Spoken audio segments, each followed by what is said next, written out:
Salut les amis, Léo à l'appareil. Aujourd'hui, je vais vous raconter une histoire qui m'est arrivée. J'ai toujours aimé faire de l'exercice physique.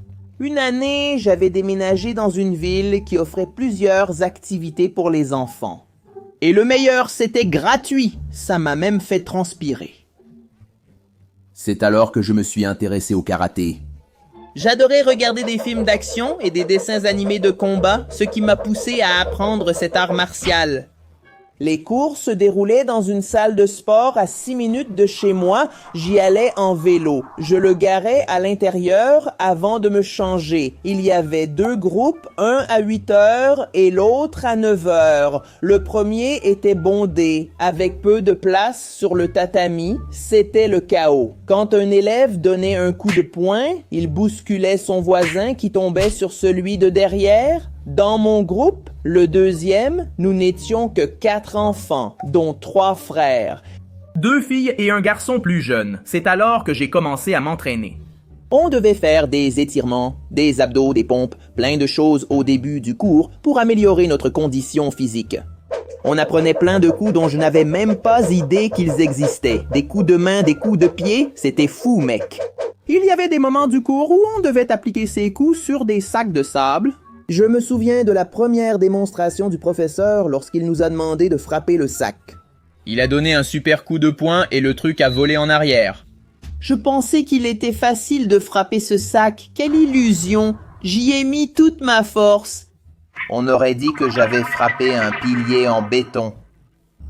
Aïe, ce truc était vraiment dur, mon pote. Il nous enseignait un rituel appelé kata qui consistait à enchaîner une série de coups. Si je me souviens bien, à chaque ceinture, on devait apprendre une séquence. J'avoue que je ne m'en rappelle quasiment pas. Le jour est arrivé où on devait affronter le professeur. Mon Dieu, quel jour ça a été! Tous devaient le combattre. Alors, on y va? Affronter un adulte d'1,80 m avec force, agilité, dextérité, vitalité, plus 10 en force, agilité, dextérité, vitalité, plus 10. Alors que moi, 1,20 m avec force, agilité, dextérité, vitalité, moins 10 en force, agilité, dextérité, vitalité, moins 10. Mec, je me souviens juste de la scène où je vais l'attaquer avec un coup de poing à moins 10. Et il fait le mouvement suivant en moins d'1 seconde. Il me fait un balayage. Pendant que je tombe, il me donne un coup de poing avec 0 de force et plus 100 d'agilité. J'ai juste senti un courant d'air sur mon ventre. Et avant que mon dos ne touche le tatami, il attrape mon kimono et évite ma chute. Waouh! Qu'est-ce qui s'est passé, mon Dieu? Ce type, c'est Bruce Lee en personne. Impossible autrement. J'ai tout vu au ralenti, mais ça s'est passé en 1 seconde. Un autre jour, on a dû s'affronter. Problème pour moi, la classe était composée de moi, 2 filles et un garçon plus jeune, tu vois? Et ils étaient tous de la même famille, frères ou cousins. Personne ne voulait se battre entre eux. Il ne restait plus que moi comme cible. Le professeur m'a fait me battre contre une des filles qui avait l'air pas commode. J'avais pas trop envie de la frapper parce que c'était une fille. C'est là que les choses ont commencé à chauffer. Le combat a débuté. Par peur de la blesser, je retenais mes coups. Elle, par contre, a commencé à envoyer de gros coups de poing qui touchaient mes bras et mes épaules, mec.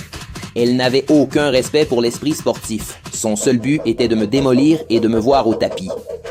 Naïvement, j'étais impuissant. J'ai fini par recevoir un coup de poing dans la bouche. Je me souviens avoir regardé son visage, indigné. Aucune sensibilité. On était censé se battre sainement ici. Mais la fille m'attaque vraiment?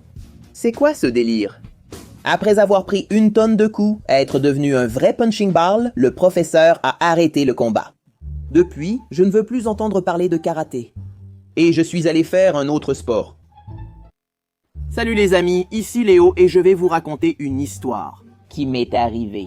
J'ai toujours aimé faire du sport et à un certain moment de ma vie, je m'étais installé dans une ville qui offrait de nombreuses activités. L'une d'elles était un cours de skate. Le maire venait de construire une piste gigantesque dans mon quartier et le jour de l'inauguration.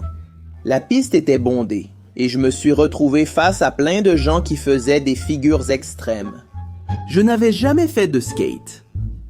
Jusqu'à ce jour-là. C'était trop cool, mec. Les gars descendaient ces rampes, faisaient des figures de dingue sérieux. Je me souviens que ce jour-là, j'ai emprunté le skate d'un gars et il m'a dit ceci, d'accord? Je suis monté sur le skate, dès que j'ai mis le pied dessus, il est parti sur le côté et je suis tombé sur les fesses. C'est quoi ça, sérieux? Ah, gamin, tu crois que c'est juste monter dessus et c'est tout? Piloter cette planche, c'est bien plus qu'une évidence. C'est explorer des chemins de la meilleure et la plus agréable façon possible, tu vois? Et avoir confiance en ta bécane pour explorer les spots les plus fous. Ce n'est pas juste arriver et partir, mon pote. Tu dois beaucoup apprendre, petit. C'est là que j'ai demandé à mes parents de m'inscrire au cours de skate. J'avais déjà échoué au cours de karaté et ce n'est pas au cours de skate que ça allait se reproduire. Alors j'ai commencé par la base. J'ai appris tous les composants qui composent le skate, ainsi que les méthodes pour monter dessus, pousser sans perdre l'équilibre, monter et descendre une box, etc. Pour ceux qui ne comprennent pas, je vais expliquer. Le skate est composé du plateau, ce morceau de bois sur lequel on pose les pieds avec un grip collé dessus qui donne de l'adhérence, ce qui nous permet de faire des figures facilement. Ensuite, il y a le truck, cette structure en fer qui relie le plateau aux roues. Les roues, tout le monde sait à quoi ça sert, non? Et avec elles viennent les roulements, une pièce très importante pour que ton skate aille très vite. Je dis ça parce que au début, mon père m'a acheté un skate très basique. Et pendant les cours, quand je descendais les rampes, je n'avançais presque pas, mec. Je regardais mes potes et les gars allaient à fond, mec. Ils prenaient une vitesse de fou.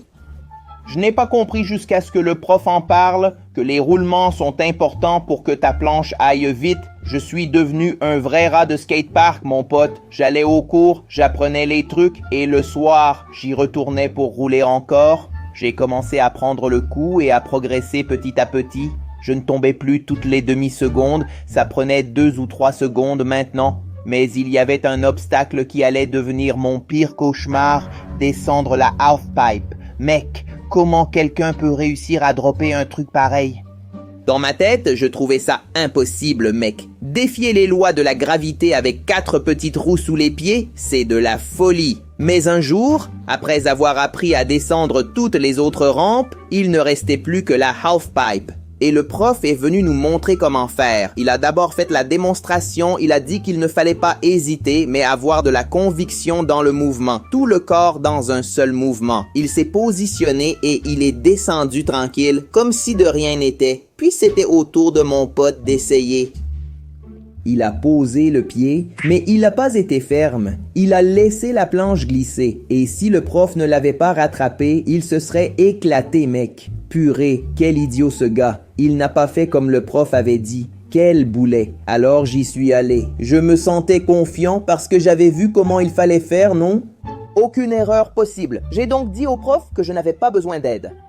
Pas besoin de me tenir la main, mon pote. Laisse faire le papa ici. Je suis trop fort, tu vois?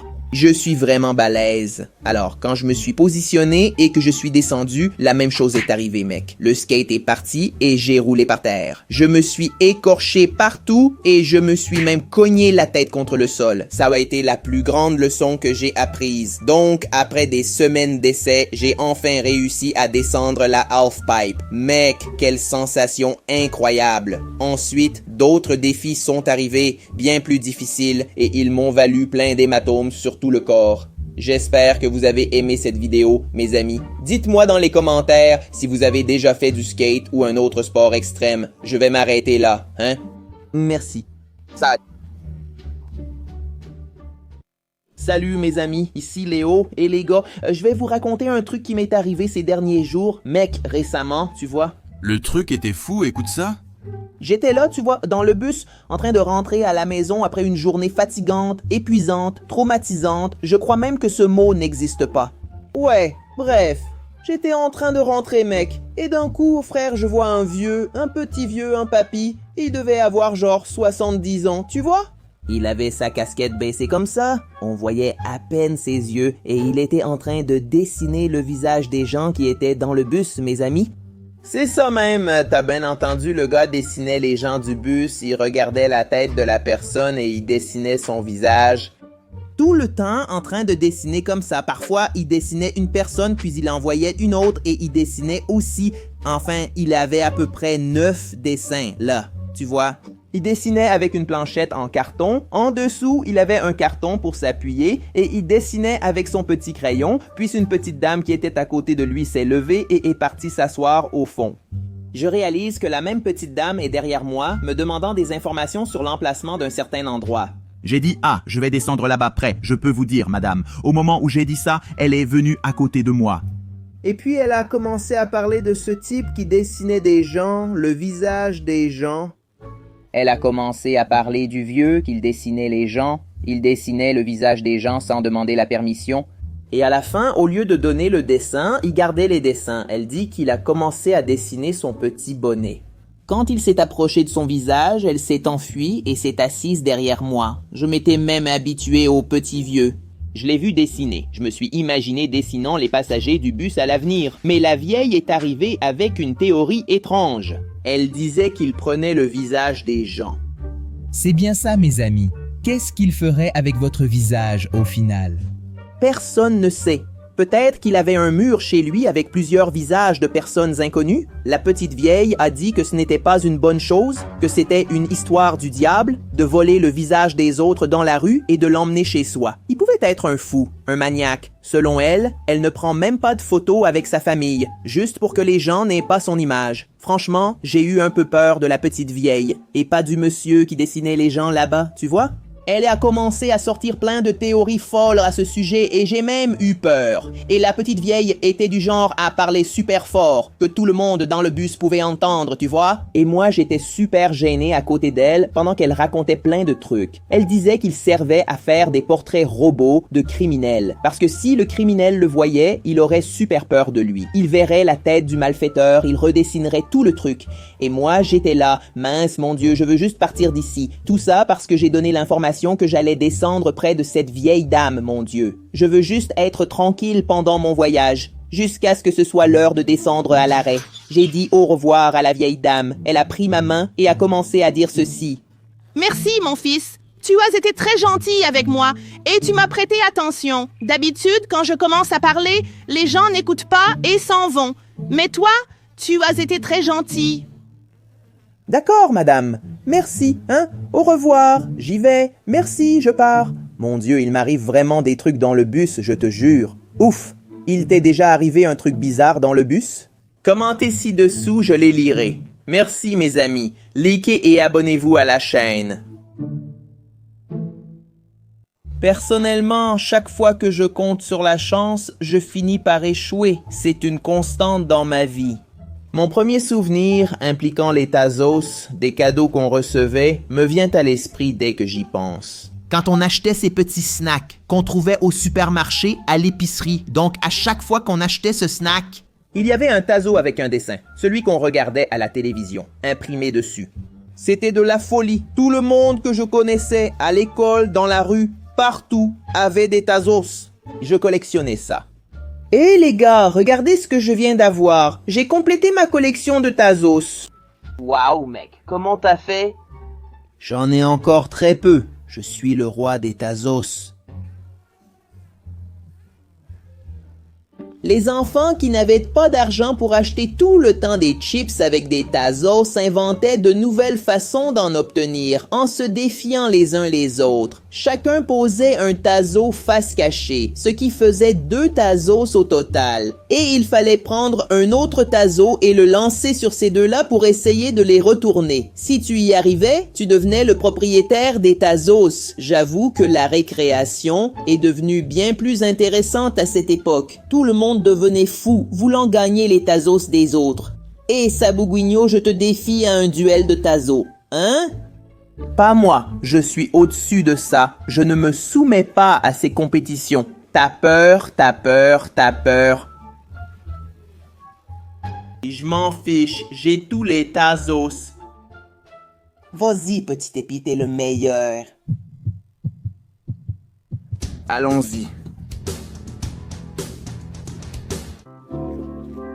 Crétin, t'as tout perdu. Ouh. Il y avait aussi les garçons qui n'arrivaient à battre personne au duel, ni à acheter. Alors ils devenaient des voleurs de Tazo. C'est ça, mes amis. C'était très courant de voir ce genre de pratique en classe. Ils en profitaient quand quelqu'un allait aux toilettes ou sortait faire quelque chose hors de la classe. Subrepticement, ce petit voleur de Tazos volait les Tazos de la personne. Mais ce n'étaient pas tous, ils en prenaient quelques-uns pour ne pas attirer l'attention. Comment je sais tout ça? Ah, ça m'est déjà arrivé une fois. J'étais allé aux toilettes pour me soulager. Et quand je suis revenu, mon sac à dos avait une petite ouverture. Je le laissais toujours bien fermé, mais cette fois c'était différent. J'ai vérifié mes pogs pour voir si tout était là. On m'en avait volé 3, mec. Quelle galère. J'ai demandé si quelqu'un avait vu le petit voleur. Hé, Saboguigno, t'as vu quelqu'un toucher à mon sac pendant que j'étais aux toilettes? Ah, j'ai rien vu du tout. Je ne pouvais pas toujours m'acheter des chips pour gagner un POG. Alors, j'essayais d'en avoir plus en les gagnant en duel. La plupart du temps, ça ne se passait pas comme je voulais. Il y a eu cette fois où j'ai joué et j'ai commencé à perdre d'une façon inoubliable. À chaque tour, je perdais un POG de plus contre mon adversaire. Je ne sais pas ce qui m'arrivait, mec. Quand c'était mon tour... Même lors de mes tentatives, la chance m'échappait. À l'inverse, mon adversaire réussissait dans 90% des cas incroyables. Avait-il maîtrisé la technique parfaite pour les POG? Je ne sais pas, mes amis. Tout ce que je sais, c'est que ce jour-là, j'ai vu tout mon patrimoine de POG diminuer drastiquement. J'en avais déjà perdu 3 à cause d'un petit voleur de la classe, et maintenant, il ne m'en restait plus que 2. Ah, quelle poisse! À ce moment-là, je me suis senti comme une vraie merde. Le crottin du cheval du bandit. La saleté sous la semelle de la chaussure du mendiant. Une tristesse amère m'envahissait que seuls ceux qui sont passés par là peuvent comprendre. C'est un mélange d'adrénaline, de colère et de tristesse. Oh là là, mec. Ce jour-là, j'ai ramassé mon insignifiance et j'ai rangé les 2 POG qu'il me restait. Et ce n'est pas tout, mes chers abonnés. Mon manque de chance dans ces compétitions a continué à me poursuivre au fil des années. Je me souviens de la période où les cartes à collectionner sont devenues à la mode. La façon de jouer était similaire à celle des POG, sauf qu'on utilisait les mains. On frappait sur la pile de cartes et celle qui se retournait était à nous. Les anciens appelaient ça « bafo-bafo ». Moi, j'appelle ça « crash-frappe ». Parce que certains enfants désespérés comme moi, à la recherche d'un moyen de gagner, crachaient dans leurs mains pour que la salive aide à retourner les cartes. Mais au final, ça devenait vraiment dégoûtant et la partie était suspendue à cause de l'excès de saleté. Eh mec, regarde ce que t'as fait, t'as tout craché partout. Tout ou rien. Tout. Ah, pas ça. C'est pour ça que je n'aime pas du tout les duels, mes amis, même pas à pile ou face. Les marques de la guerre sont présentes dans ma mémoire et c'est quelque chose de difficile à guérir. J'espère que vous avez aimé cette vidéo. N'oubliez pas de vous abonner à la chaîne et au revoir. Salut à mes amis, ici Léo et aujourd'hui je vais vous raconter une histoire qui m'est arrivée à l'époque de l'école. Eh bien, j'étudiais dans une très bonne école publique de ma ville. Et quand je dis bonne, c'est dans tous les sens. Il n'y avait pas de surpopulation d'élèves. Les professeurs étaient bons. Les espaces étaient grands. Il y avait un super terrain pour les activités physiques. Et la nourriture était merveilleuse, mon pote. Sérieusement. On aurait dit celle d'un restaurant. Sans blague, j'aimais étudier là-bas. Mais il y a toujours quelque chose de mauvais. Même dans un environnement avec toutes les qualités que j'ai citées, il y avait un point négatif, mon pote. Certains élèves. Oui, il y avait quelques élèves dans ma classe qui ne voulaient rien faire de leur vie. C'étaient de vrais vauriens, des délinquants. En plus de ne pas étudier, ils perturbaient les cours et gênaient ceux qui voulaient apprendre. Ce n'est pas que j'étais un élève studieux, loin de là, mais ça me mettait en colère de voir le professeur essayer d'avancer sur le sujet en classe et eux l'en empêcher, tu vois? Toujours en train de parler ou de faire une bêtise. On était en cours d'éducation physique et comme d'habitude, il y avait ce petit match de foot. Les 3 démons étaient dans l'équipe adverse à la mienne et ils perdaient. Ils faisaient tout pour tirer avantage des actions, mais au final, ils ont perdu le match. On voyait bien que le trio infernal n'avait pas digéré la défaite et ils sont partis tout de suite après du terrain. Moi et mes potes, on était contents d'avoir gagné et on est allés à la fontaine pour se rafraîchir parce qu'il faisait vraiment chaud, mec. Le soleil tapait fort sur la tête, tu vois? Quand on est arrivé là-bas, on a vu les 3 cinglés de loin. Avec une drôle de tête, comme s'ils tramaient quelque chose contre nous. Jusqu'ici, tout allait bien. J'ai pris mon gobelet jetable pour aller boire de l'eau. J'ai senti un goût différent. Mes amis aussi ont remarqué un goût étrange. L'eau avait le goût salé de l'eau de mer plutôt que celui d'une eau minérale. Lorsqu'on les a regardés, ils se sont moqués de nous puis sont partis.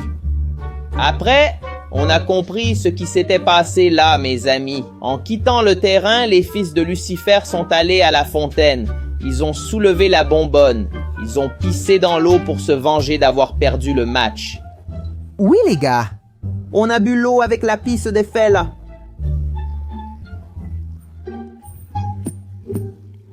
La réflexion finale pour cette vidéo, c'est faites attention à ce que vous buvez à l'extérieur de chez vous. J'imagine si, au lieu de faire pipi, ils avaient chié dans la fontaine et qu'on avait bu cette saleté. Mon Dieu, mec, les gens font de mauvaises choses, même sans se rendre compte que c'est mal.